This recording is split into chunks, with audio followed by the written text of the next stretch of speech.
Aw, that sounds like Mr. Dress Up. Grand Rising, happy Saturday, nonprofit founders and entrepreneurs, kings, queens. I hope you guys are enjoying some family time, which is what me and Polly were just talking about this weekend. I hope you also have time to work a little bit towards your vision, towards your mission, especially if you're working full time. We're going to be talking to Polly today. She's going to introduce herself momentarily, guys, but she actually just transitioned full time into working for her nonprofit. She also, as you read there, has 100 plus now clients added to her organization. So we'll go ahead and let you guys come in and start answering this question, and then Polly's going to introduce herself to you all. What has helped you connect more to the community you serve?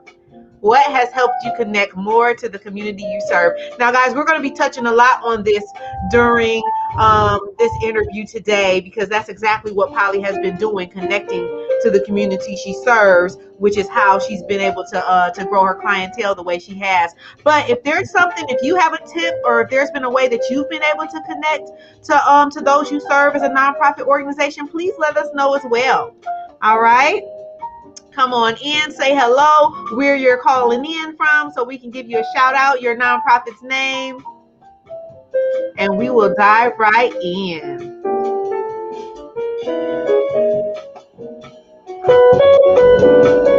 All right. So Polly, go ahead and introduce yourself to everyone. Okay. My name is Polly Harris, and I'm a licensed professional counselor in Northeast Arkansas. I've been working with all ages with counseling and therapy for about 13, 14 years. Started out specializing in children with behavioral problems, and just have kind of expanded. Most recently, for the past 3 or 4 years, I've been working with faith-based Christian rehabs for women that were recovering from alcohol and drug addiction. And recently expanded that to include faith-based rehabs for men as well. And so I found that it's kind of a unique niche I didn't even know existed until I started working on it. And there's just a lot of growth right now. There's a lot of need. And as far as connecting to the community, that for me, it's been networking with what I already had, letting family and friends know what I'm about, what this new venture is, and brainstorming with them, getting ideas and support, and also getting out in the community more, going to meet the people, the pastors and the rehabs, and introducing myself, and just having that face-to-face moment. So there's just, everybody knows somebody that's really having a tough time right now. So putting myself out there and kind of putting in the extra hours for me has made a big difference. Doing that work, like really just taking those action steps, especially meeting with people, especially during this time, that can definitely be tough. But being willing to do that work kind of makes the difference sometimes as to whether or not you're really serious about growing the nonprofit organization. You mentioned some really good little tips, even in just that part, that little portion in itself. That was just really powerful, and I can tell that it's really tying to the growth that you've had. So let's start from the beginning, or not the beginning, but let's start from the moment that you went full time for the nonprofit, and then we'll dive into how you actually scaled from there. When would you say the scaling started around? I actually didn't go to work for myself full time in the nonprofit till September 1st of 2020. And just kind of dove in. My plans were to transition slowly from working for someone else and slowly build my own clientele and transition. But with the pandemic hitting, it hit so fast, it totally changed the face of what I did, literally from a Friday till Monday. Mm-hmm. So I was like, this is it. This is the time. There's no choice. I have to leap off this cliff and take this leap of faith and use what I already know and make it work. Mm-hmm. I compare it sometimes to Survivor Island, because when you're on the island, you only have what you have to work with. Uh-huh. And for me, I didn't realize really how many resources I had. That's so important. really just realizing the opportunities that are around you and the network you already have around you. You mentioned that at the beginning as Yeah, well. I think that sometimes people are like, well, how do I don't really know a lot of people, or I don't really, right.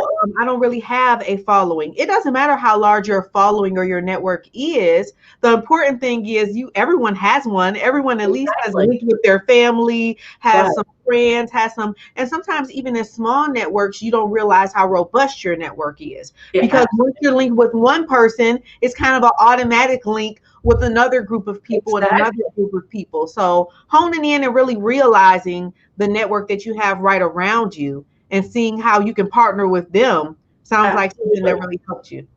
One Mm-hmm. thing I do is I've been trying to identify in whatever community I'm working in what nonprofits are already in place and what needs they're serving. So I'm not duplicating services, and Hmm. try to meet with those folks and say, hey, you're in this community. What would you like to see happen here? What could I be a part of? What are you doing? What do you think? Because it's your community. You're more familiar with it than I am. Because I actually live in Northeast Arkansas, but actually the bulk of my work is in Central Arkansas Mm-hmm. because it's just, I There's don't more know. need. Yeah, and I see it going more south as well because there's not many service providers from Little Rock down in Arkansas for people that are needing mental health counseling or drug and alcohol rehab. It just doesn't exist. Mm-hmm. Hmm. So That is something. So the moment that you made that transition there to actually go full time, was it already clear the specific need that you, or the specific I know at one point in time you were saying that you decided you were going to complete the strategic plan and specifically focus on this niche. And I right, think that's so important for entrepreneurs and nonprofits alike. That sometimes it's not about doing everything for everybody. It's right, about finding a small area that you can serve well. And it exactly. seems like you had that aha by Yeah, assessing the need. Was it yeah. doing something you need and doing Well, the I didn't even realize that there was this field of need, that there were so many faith-based rehabs that had no one doing counseling. Hmm. Because traditionally in Arkansas, at least, they do peer counseling. So when you complete the program, you go back, but there was no professional counseling. And I knew from my 30 years experience, and this is where I didn't realize how much I already had an understanding of the market, that we have a huge relapse rate after a 28-day program. Hmm. And because they go home and everything's the same. So there's no pillars in most communities to support their transition. And so that I thought was common knowledge. It's not. It's only for the families that are going through it. And so I started out on September 1st with 0 clients. Hmm. And I literally just pulled up Google and started Googling faith-based transition homes and cold calling. And if I could get any kind of a response, I would try to arrange a meeting in person. And that was key for me. Uh, Simply reaching out. Simply yes, reaching out. So many people are and there's multiple ways you can do it. I think that getting a call and having a person over the phone or physical, all of those different things take the services up a notch. If someone sends you an email, it may get lost. If you can reach out and call or maybe follow up from yes, the email that you sent, okay, now that's that double connection moment right there. But again, if you can actually meet them in person, that really intensifies it. But sometimes it's like just the steps of reaching out in general is something that seems like it may be hard for some nonprofit founders to do. yeah, and I'll be honest with you, I'm not comfortable cold calling. That's not my Mm-hmm. personality. But Mm-hmm. I decided, I've got to do something. And so everything at this point is a leap of faith. You know, Mm-hmm. if at the end of the day I don't succeed, then I have to say, did I do everything I could? Did I send an email? Yes, they may ignore me. They may not. Did I Mm-hmm. make a phone call? Same thing. And so if I get no response, then I'm like, okay, that's not meant to be, and I move on. Um, That's it. but when I recognize a ministry that's doing something very similar to what I've already experienced, and I know I have something to offer them, then that's part of my communication to them is, look, you know, let me get in here and show you what I can do with this, and not to add any extra work for them is a big thing. So I take on everything I possibly can when I meet people so they don't have to have one more person on their staff running and doing something. So anything I can do, I take on myself, like the billing and the anything, anything, setting up the Yeah, schedule. so creating those win-wins and really Yes, focusing on doing your part. How can I be of aid? How can I do my part? And how can I show up and service at exactly. my max capacity, my max energy is what I'm kind of hearing from you, Absolutely. And which so, has been huge.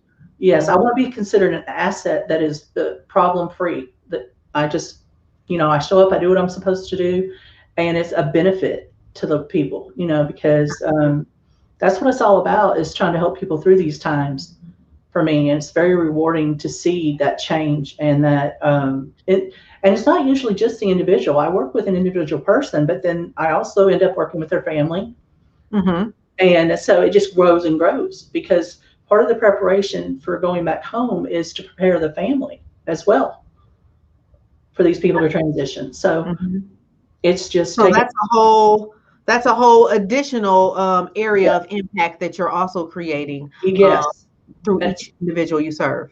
yeah, and that's part of what I'm trying to address with the nonprofit is to get the funding to build those pillars to increase the likelihood of success for these families Mhm. because it's got to be done. You can't turn your life around in 28 days and go home and everything be the same it was and think it's going to work. And I mean, rare instances it does, but so all that foundation work, it can be done. It's just a lot of work.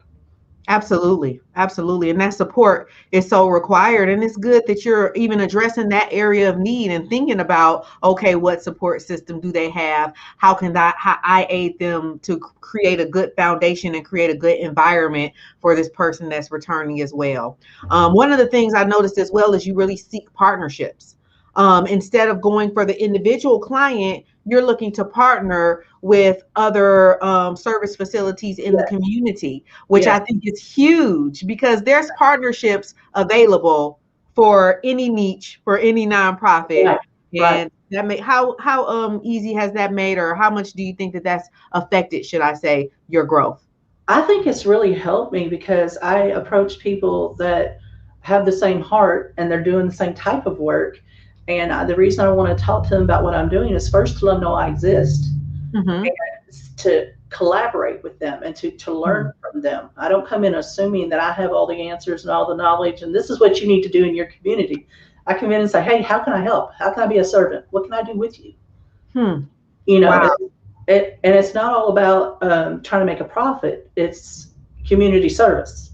So not only do I As do a it, nonprofit, that's your goal is community service. How can I so really? not only do I do it myself, but when I'm working with ladies from that community or gentlemen that are returning home, that's part of what I try to instill is that, hey, look, you need to give back. And Mhm. if you don't have something you can volunteer for in the community, I know somebody. Let me hook you up with a volunteer opportunity and we can keep this growing. Absolutely. So to tie That is people back awesome. to their own community, so, to start their new life in a positive way, doing something that needs to be done.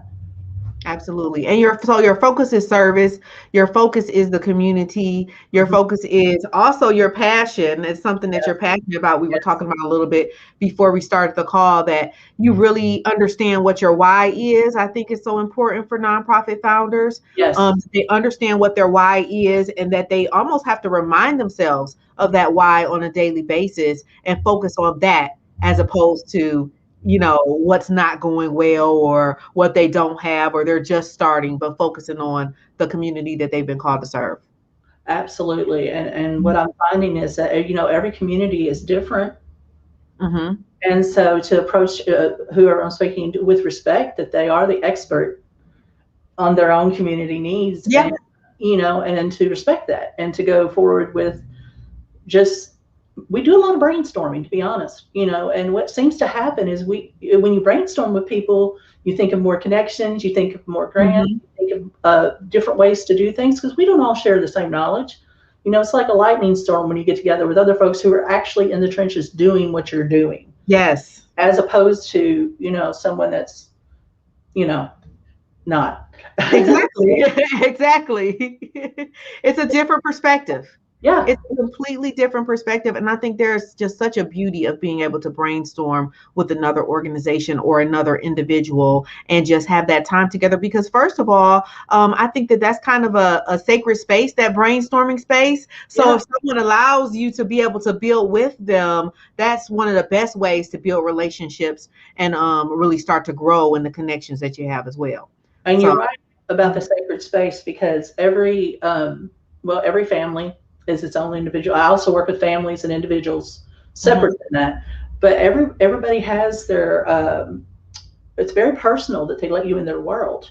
mhm, You know, mhm. individually as a family, that they invite you in to help, and an organization that shares their dream of their organization, and how they plan to grow, and to invite you to be part of that is absolutely sacred, because this is something they poured their heart into. This is most folks are putting in ridiculous hours all the time. This Mhm. is their passion. So again, I respect that. So I always feel very welcome, that people allow me to be a part of what their vision is. Absolutely. And you're showing up as a support. I know one thing that only visionaries realize is sometimes it's hard to link with people who are truly supportive. So when someone shows up like, oh, this is a way that it's going to be a support, this is a win-win. They're supporting me and also they're able to connect with clients and things like that as well, but they're showing up as a true support and you're linked by mission. Because like you said, there are other people who have the same, so that's an automatic link. You automatically have a similar language in that case, because you Absolutely. both want to serve. Mhm. Yep. Absolutely. I love it. Robert said transition and traction is key. Absolutely as well. As far as just once you I think that you've been making some smooth transitions. Tell me about that moment kind of. Was there an aha moment when you realized you're going in the right direction as far as that niche down community you wanted to serve? Yeah, there was the first ministry I went to meet. I get about 50% of the time, we don't have time to meet with you, and we don't want what you have to offer, because we Mhm. just don't know you. Who are you? Mhm. And you're not from our network. And the first time I went and had a meeting, and I could see their faces light up, and they're like, "Oh, you're the answer. You're making it so much easier for us, because it's always been one of the reasons we don't get mental health is because it's just so many steps to jump through. It's so complicated, and we didn't want to transport people back and forth to appointments all the time. I'm like, here, look at this. I can come here in person and just meet them here. We can do it over telehealth, and there's no extra work for you." And to see them just light up, I was like, aha, I have figured out something. There we go. This is part of the problem. This is why Mhm. these ministries aren't using mental health very much, because it's just one more hoop to jump through. And I'm faith based. So Mhm. everything I do is from a biblical perspective. Most places that are available for counseling are secular. Huh. So that's a unique niche as well, so to speak. Yeah. Mhm. And so when they would allow a mental health therapist to come in, they felt that the secular therapist was undoing all their Christian Mhm. teachings. And so they were like, we're just not going to do it then, Hmm. because this is what therapy is. We're just not going to do it. And I was like, hey, hold on a minute. I'm not that person. Let me tell you who I Mhm. am. And so that has been standing in the way of this perception. We already have a stigma with mental health anyway. So the perception that, from the faith-based perspective, that therapists are going to undo anything remotely Christian has been a stumbling block. And once I identified that, it helped me to figure out how to get around it, what to do to address that. And again, so Absolutely. on all You that, identified a problem. yeah, I thought that that was huge. That and I put on here, if you are the solution to one problem, you're more than likely the solution to many. So you identified that problem, and now you were able to identify, okay, who else has a similar exactly. program or similar that they may be having the similar problem, and Right. that's exactly how you scale right there, That's which is exactly it. awesome. And Mhm. oh, I like that. And Gayla said, it's awesome that you keep going and showing up, even if you get a no or someone isn't interested. That's an important piece. Tell us a little bit about that because, whether you're meeting with business clients or in the dating world or whatever the case may be, sometimes people just really have a hard time dealing with rejection and they may call or they may try to connect, get a negative, and I've seen them just stop. mid-vision, like it's, so what's the thing that keeps you going after you get those no's, Well, especially at the beginning? I'll be honest with you. In my personal life, and I don't take rejection well. I'm very sensitive, but I really feel like this is a calling from God, and so when He opens doors for me, I feel like if I show up and do what I'm supposed to do, then if they're either willing to, willing or not, but if there's any glimmer of hope, I pursue it, and if there's not, I'll be like, you know what, I'll check back with you later, because I'm not going anywhere. And if you decide you need help, I'll be there to help you, even if it's just to make a connection with somebody. It's not always about it's not about my direct services. You don't have to choose me, but if you can benefit from my knowledge, I'll give you my knowledge for free and help you build and help you network. So my goal is to help. My goal is to add value. That's what I'm hearing. absolutely, That's my goal. That's how I'm supposed to show up. So as long as I know the value I add, that's how I'm showing up. It's the same thing for us in the nonprofits we serve. yeah, It's like, hey, here's the information. Here's what I've learned from serving nonprofits for almost 15 years and from setting up 4,000 nonprofits and from the grant funding and things like that. These are the things they're looking for. Here's a little tip over here. If it's good and if you get something that you're able to take and it's able to grow your nonprofit, great. If you need more of our services, great. But you're showing up for the need, period. So absolutely. So I love that. yeah, that's my commitment, is that I'm here to help. And Mhm. anything I can do, if I don't know the answer, I'll reach out and try to find someone who does and help you connect. And because that's what it's about, and it's really worked for me. And no one wants to be rejected, but I do realize they don't know me. Right. So they're rejecting the concept. And usually if I can get a meeting with them, we end up working together. So,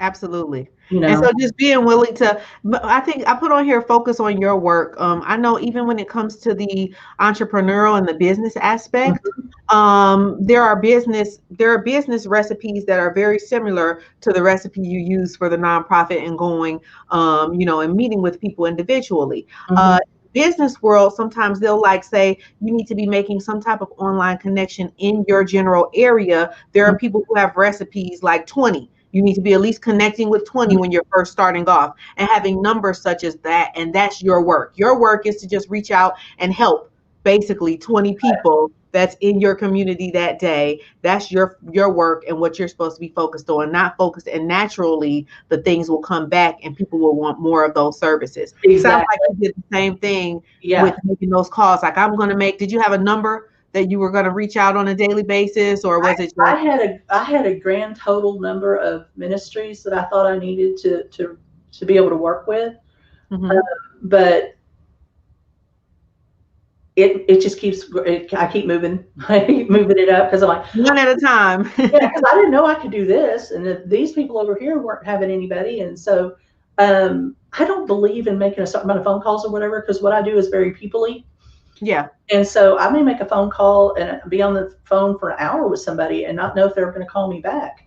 But it's that connection. So I'm very spirit led. When I feel Yeah. like I've done what I should for the day, I give it to God and go to bed and try again tomorrow.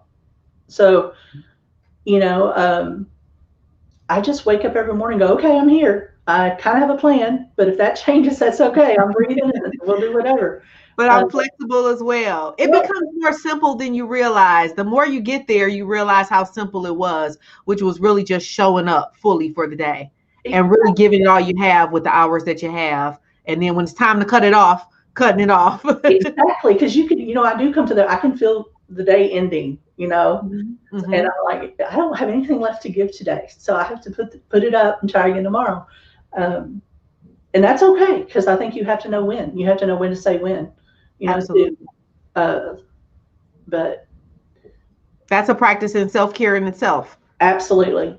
Knowing when to, and you have to be the prime example. If you're teaching mental health and teaching, Right. trying to lead people in showing up as their best self, you have to first be that example. Yeah, the Absolutely. healthy boundaries. And Hmm. that is one thing that I have to kind of educate people about, because they've never heard what I'm being doing, and has never been done in the way I'm doing it, Hmm. which is a blessing, because Absolutely. I can kind of You're a endeavor. trendsetter. Yes. And I like it because I said, well, I've never heard of what you do. When you that previous thing about, your work, doing your Uh-huh. work, I used to feel like I had to explain everything to everybody and like get their approval and what do you think and what do you think? And now I'm like, okay, here's the deal. This is what I Mhm. have to offer. Mhm. And I don't care what John Doe's doing next door or down the street. This is Polly. This is what Polly Yeah. has to offer. This is Mhm. what Polly's focusing on. And this is who I am and what I do. Let me tell you about it. And that's it. Yeah, and that's it. Mhm. Because there's no comparison. We're all unique people. Absolutely. We are unique people, and it's all about showing up as your best version each day and only comparing yourself to you. Because the thing Exactly. about it is, that's that unique piece that people attract to. They don't want the same as this or the same as that. They don't want these carbon copies. They want that's actually your superpower, so to speak, is the unique way that you do things. That's what makes you stand out. So I totally. That's Mhm. how I feel. And you know what opened that idea of that transition from corporate, this is how a therapist looks and acts, and this is what you have to do. And when the pandemic hit like it did, it took all those barriers away because we had Mhm. to do whatever we had to do to get to the clients. We had to go automatically to telehealth, just boom, overnight. And it was so freeing because I thought, wait a minute. Now the world has to embrace change because we have to. Yeah. So Yeah. that means we can reinvent ourselves.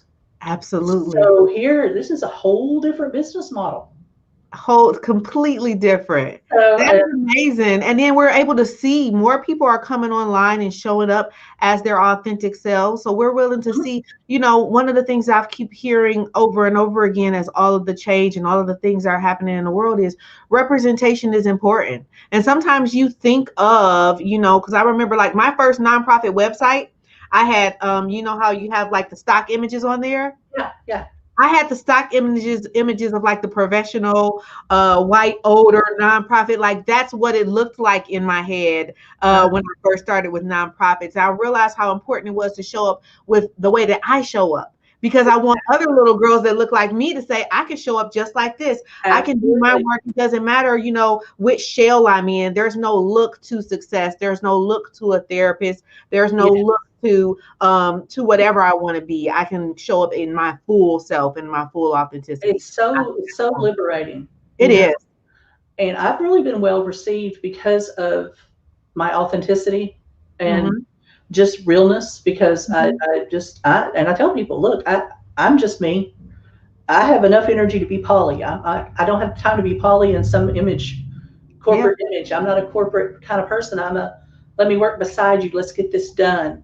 I'm that kind of person. And so I'm just going to be me because if God wanted me to be somebody else, I'm sure He would have made me somebody else. There you go. you know, Absolutely. Absolutely. And I think that when you're your authentic self, you give others the permission to do the I same. totally So agree. they see it and they ignite and they're like, I can show up as my authentic self as well. I can do this as well. And isn't that what we all want to do? That's the greatest impact you can make, you And it's know? so refreshing. You're Mhm. absolutely right. And especially I see it from my female colleagues that they're almost like relieved. Am I okay? I'm like, you're fine. You just do you. You're wonderful just how you are. Come on, Mhm. let's go do this. Absolutely. Because it's just kind of nice to have the freedom to be yourself and it to reflect in your business model, which is your passion. So, Which makes it so much fun and makes the work not feel like work, you know? absolutely, So yeah. absolutely. Oh, you're so at the Jane Eaton says, "Hey Polly, keep up the good work." So sweet. Absolutely. You are doing wonderful work. Does it feel like it's been hard work um for you now that No, you're it really doesn't. The hardest part has been like the red tape of setting up the nonprofit. The Mhm. actual Yeah. work. I say all the time, if I didn't have to document everything, Mhm. I, Mhm. I could work so much more because Right. the work itself, working with people, is just fantastic. It's just Mhm. it feels so good, and I just really energizes me. So no, it's just the paperwork that goes with it that's exhausting. And I think that's when you know you're in your passion. One of my team members was just saying that when you're not in your passion, it drains you. It like sucks the life out of you when you're working Yes. full time, not in your passion. So I think that's just really when you know you're in your passion, when when it energizes you. Yes. So Gayla said, has the need for your services increased during the pandemic? Absolutely, astronomically, because it's such an anxiety has been created by everything from people for all walks of life, that mental health services, I think, are more in demand than they've been that I know of, Mm-hmm. except for some national disasters. So, but it's been a year. That's a long time, and we're seeing burnout in mental health as well as the healthcare workers, because it's just ongoing demand constantly. And so yeah, absolutely. I actually can't get to all the people I need to get to, honestly. Wow. Absolutely. And I can imagine that so many people are going to need some type of services. A lot of our programs are geared toward youth, and they work in schools, and they're saying how the need to have in-house services there is Mhm. increasing so much now as well. That everyone knows that it's like, okay, we're going to have to address the PTSD and the things like that that's going to come, Absolutely. and still is creating from 2020 Absolutely. on. And that's why I want to build those supports as well I'm focused a lot on family, uh, restoration if they're coming from rehab back to home, but family restoration just to our new normal.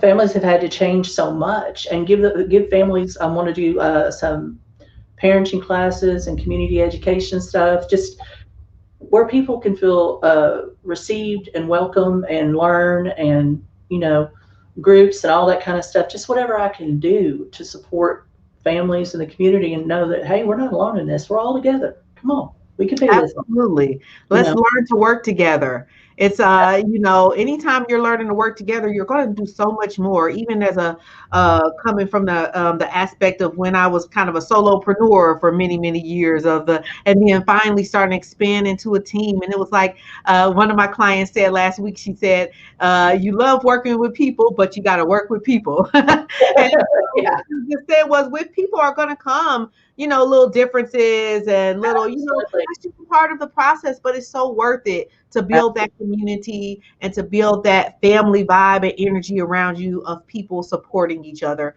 and truly wanting each other to succeed and to absolutely. develop and to elevate. Absolutely.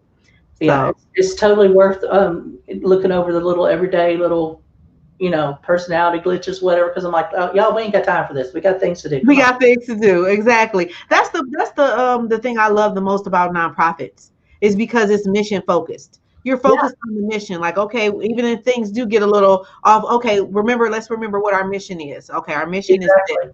So what are we doing to address that and stay Absolutely. focused? Focus is huge. Oh, Focus is huge, especially in this world with the distractions and with all the things online. Has that been an area, a challenge for you, staying focused?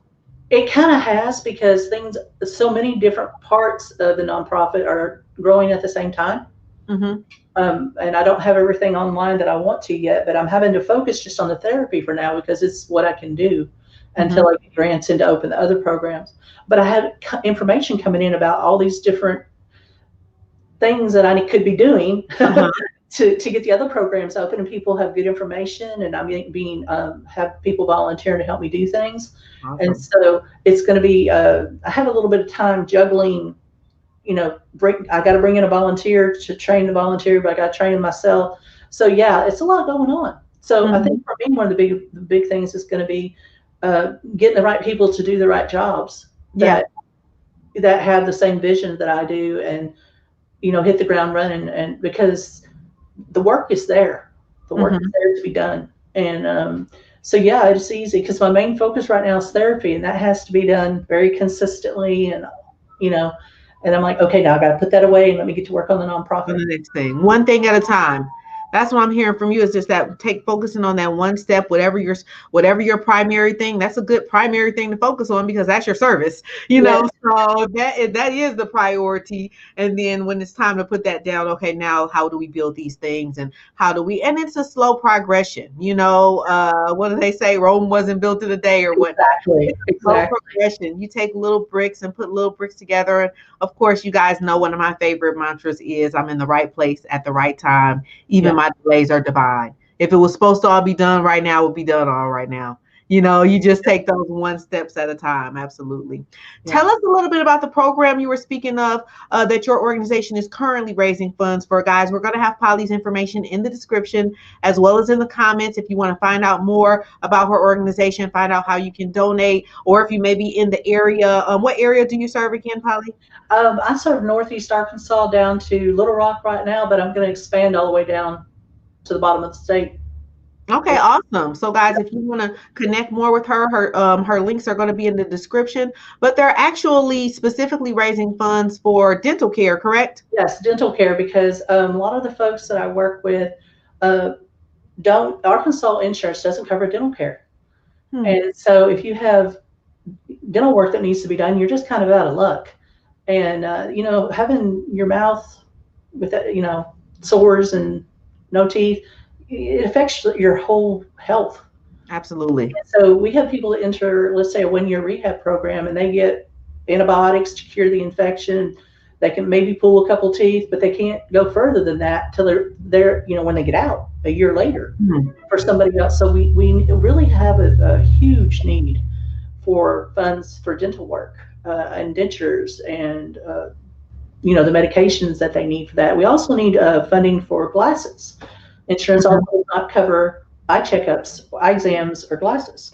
Wow. In many cases. And so we've got folks that can't see, have chronic headaches, chronic migraines, and that also is frustrating. Absolutely. So those are my 2 things I want to start with first on my fundraising, because there's such a dramatic need for it. And it's just, we occasionally have dentists and stuff volunteers a certain amount of services, but not nearly to meet the need. And so that's what I want to start with.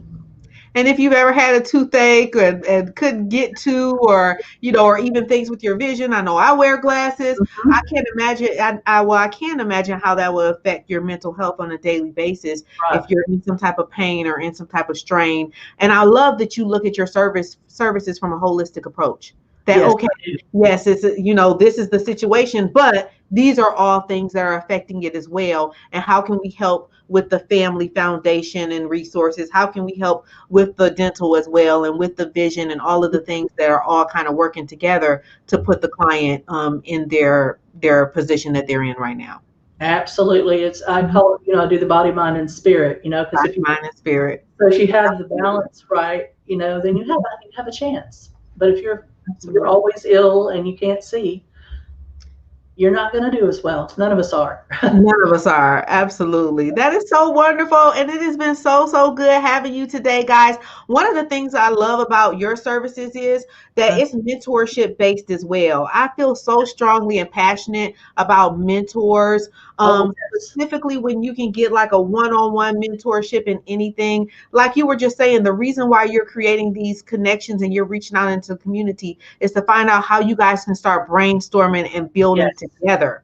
And so we're going to be doing something special and specific, guys, to help you all to connect with mentors. We're creating a new group that we'll have the links for you today. So if you feel like you need a mentor when it comes to your nonprofit or your authentic business, just write in the comments below, yes, I want to be a part of the mentorship group. I really need a mentor.